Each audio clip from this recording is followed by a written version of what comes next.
For 4,500 years, the Great Pyramid of Giza has been this absolute monument to human ambition. It's a marvel of engineering that honestly still has modern experts just scratching their heads. We've built skyscrapers that touch the sky, we've even been to the moon. But the pyramid? It's still one of the ultimate challenges. So let's dive into a massive what if. And if we could, what would that even take? We're going to break down the absolutely mind-boggling logistics, the modern tech we'd need, and yeah, we're going to calculate the staggering cost, step by step, of recreating this ancient wonder. Okay, so to really wrap our heads around the scale here, let's just start with pure weight. The world's tallest building, the Burj Khalifa, right? That clocks in at about 500,000 tons. The Great Pyramid, it weighs 6 million tons. That's 12 times heavier. We're not just talking about putting up a building, we're talking about building a literal mountain of stone.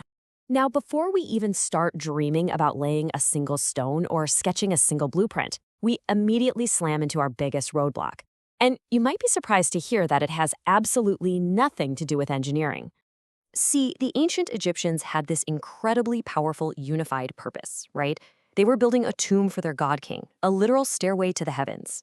That kind of singular focus that lasts for generations, it just doesn't really exist today. But for the sake of our experiment, let's just pretend we do have a reason. The project is a go, so what's the first physical step?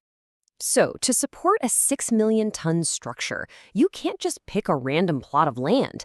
The prep work, getting the ground ready, is one of the most critical and, you guessed it, most expensive parts of the entire project. First off, we'd need to buy about 13 acres of super stable land and then navigate the nightmare of permits. Then you'd bring in teams to do deep seismic surveys to make absolutely sure the bedrock below can handle all that pressure. After that, we bring in the modern toys, laser-guided bulldozers to level the site with millimeter precision, because even a tiny mistake at the base means a huge, ugly lean at the top. And you know what? Even that perfect bedrock isn't enough. For something this heavy, we'd need to pour a 4-meter thick slab of reinforced concrete. And to put that into perspective for you, this foundation alone would use 500,000 tons of concrete. That's as much material as the entire Burj Khalifa project, just for our foundation. It's wild. So let's tally that up, shall we? After about 3 years of just prep work, this is where we're at. Over $500 million spent. And we haven't even dug up a single block of stone. And believe me, this is just the beginning. Okay, now for the raw materials. We need 2.3 million stone blocks. Most of them weigh about as much as an SUV, but some of the granite ones, they weigh up to 80 tons apiece. How on earth do you produce that much stone on a modern timeline?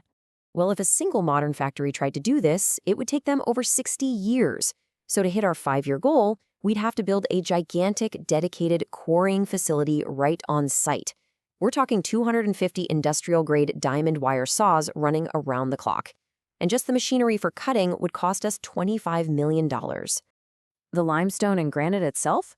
That's about $1 billion. But then you have to power the operation. Running those 250 saws takes 20 megawatts of electricity. Over 5 years, the electricity bill alone would be $155 million.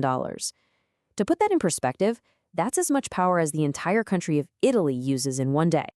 Let's update that total. We are now at a staggering $1.7 billion. Just think about that for a second. We've already blown past the entire $1.5 billion budget of the Burj Khalifa, and our pyramid stones are still just sitting in a pile at the quarry. So we've cut all the blocks? Awesome! Now we have to move them.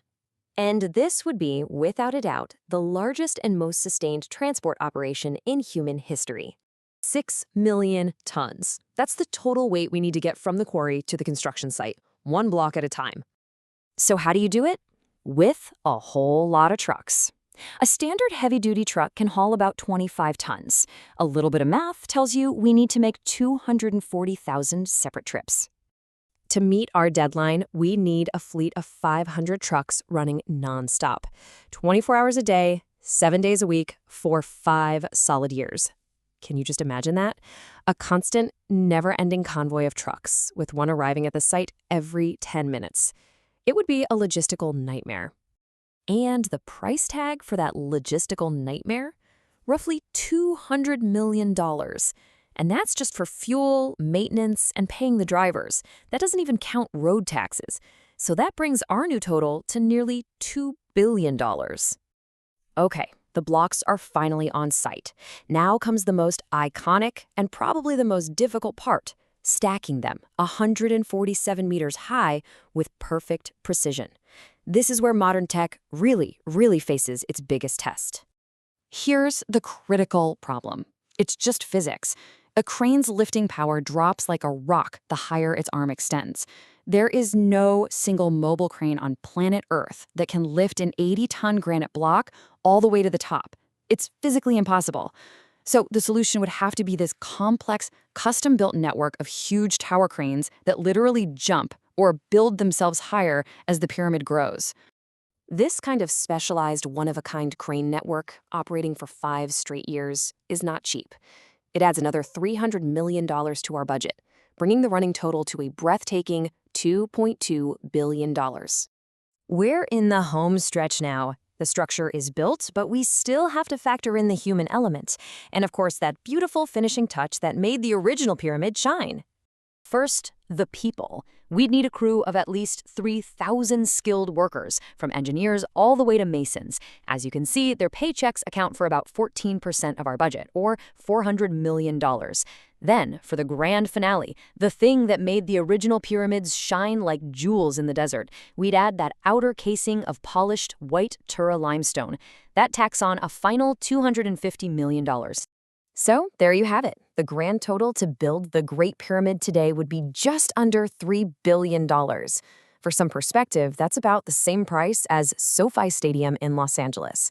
It's a phenomenal amount of money for a structure that has, let's be honest, no practical modern purpose. So, could we build it? Technically, yes. But this whole thought experiment really proves that the true marvel isn't just the building itself, but the society that was able to create it. There's this quote from the famous Egyptologist Zahi Hawass that says it all. The construction of the pyramids organized an entire civilization, it pushed their understanding of engineering and math, and it forged their national identity. It wasn't just a building. The act of building it was the monumental achievement. And that is a feat that no amount of money could ever replicate.